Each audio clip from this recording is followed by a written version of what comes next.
Selamat siang, Pak. Apa kabar, Pak? Bagaimana keadaannya?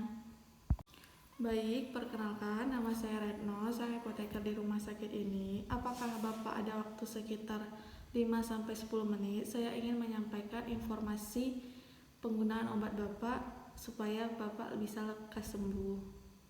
Baik, apakah benar nama Bapak Andre, usianya 56 tahun dan resep ini untuk Bapak sendiri? Baik, Pak, menurut riwayat data rekam medis saat ini Bapak menderita gagal ginjal stage 4. Apakah benar? Keluhan apa yang Bapak rasakan? Baik, apa yang dokter sampaikan tentang penggunaan obat ini, Pak? Apakah dokter sudah menjelaskan tentang aturan minum obat tersebut? Apakah Bapak sudah jelaskan oleh dokter tentang harapan setelah minum obat ini?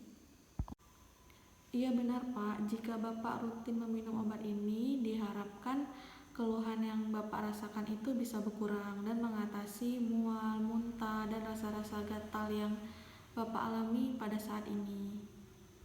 Baik, Pak, saya akan menjelaskan sedikit tentang apa itu gagal ginjal. Nah, jadi gagal ginjal itu adalah kondisi saat fungsi ginjal menurun secara bertahap karena kerusakan ginjal. Gagal ginjal disebabkan oleh kerusakan fungsi ginjal akibat penyakit yang terjadi dalam jangka waktu panjang. Beberapa penyakit yang bisa menyebabkan gagal ginjal seperti hipertensi, diabetes, atau penyakit asam urat, Pak. Sebelumnya, apakah Bapak mempunyai riwayat alergi terhadap obat maupun makanan? Apakah Bapak merupakan perokok aktif? Baik, Pak, jadi Bapak diberi 10 macam obat. Yang pertama itu adalah obat penurun tekanan darah, yaitu amlodipin 10 mg, diminum sehari 1 tablet pada pagi hari sesudah makan. Obat yang kedua adalah untuk udem, yaitu furosemid 40 mg, diminum sehari 1 tablet pada malam hari. Obat yang ketiga adalah obat untuk menurunkan kreatinin, yaitu ketosteril sehari 3 kali. Obat keempat ini adalah obat penurun kalium, yaitu kalitake 5 mg, diminum sehari 3 kali sesudah makan. Obat yang kelima adalah obat untuk mengatasi mual, yaitu lansoprazol 15 mg, diminum sehari 1 tablet. Obat yang keenam adalah obat untuk penurun kadar gula darah, yaitu glikuidon 30 mg sehari 2 kali. Obat yang ketujuh ini adalah obat yang mencegah hilangnya kalsium, yaitu kalsitrol 0,25 mikrogram, diminum sehari 1 tablet. Obat yang kedelapan adalah obat untuk pengobatan anemia, yaitu injeksi eritropoietin 10 unit, digunakan 2 menit sebelum hemodialisa. Obat yang kesembilan adalah obat yang mengatasi mual dan muntah serta kondisi asidosis metabolik, yaitu kalsium karbonat 3 mg seminggu 3 kali, Pak.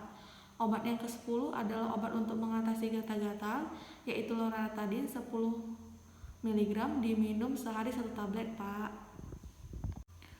Mengenai terapi non-farmakologi yang akan saya jelaskan kepada Bapak adalah yang pertama itu adalah menjaga asupan protein, yang kedua mengontrol gula darah secara rutin, yang ketiga yaitu mengontrol tekanan darah, yang keempat mengontrol asupan kalori, dan yang kelima itu untuk mengenai konsumsi air itu, Pak, jumlah urin Bapak per 24 jam ditambah 500 ml air.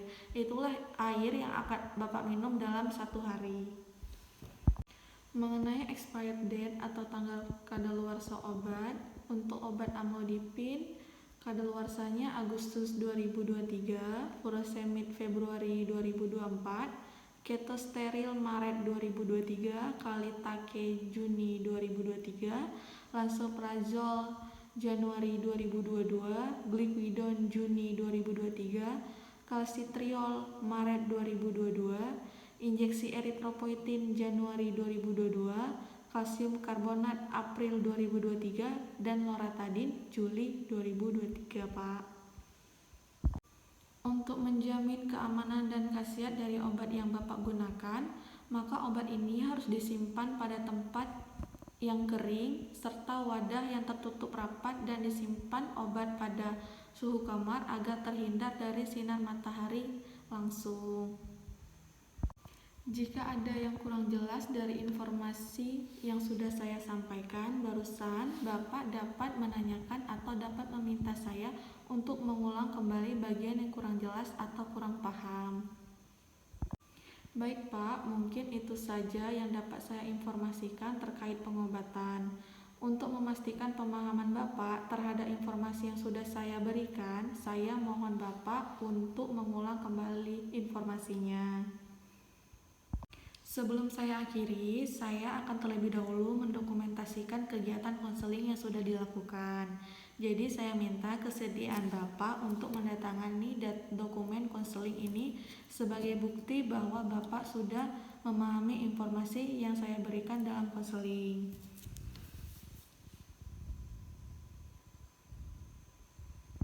Jika Bapak sudah cukup jelas dengan informasi yang sudah saya sampaikan dan sudah tidak ada pertanyaan lagi, maka saya akhiri konseling dari saya. Terima kasih atas waktu dan perhatian dari Bapak. Semoga informasi yang saya berikan dapat bermanfaat dan mengoptimalkan pengobatan yang akan Bapak jalani. Perlu saya ingatkan kembali kepada Bapak agar menggunakan obat yang diberikan sesuai informasi yang sudah saya sampaikan. Dan jika ada yang ingin ditanyakan atau kurang jelas dan mengalami masalah dalam pengobatan yang dijalani, silakan datang kembali dan bertanya kepada saya. Jika setelah mengkonsumsi obat ini tidak ada perubahan yang terjadi, maka saya sarankan Bapak segera pergi ke dokter untuk mengkonsultasikan masalah tersebut agar mendapatkan alternatif pengobatan lainnya yang lebih sesuai bagi Bapak. Saya sebagai apoteker akan sangat senang dapat membantu Bapak dalam menyelesaikan masalah dalam pengobatan. Sekian dari saya Pak, sekali lagi terima kasih, semoga lekas sembuh dan membaik Pak. Selamat siang.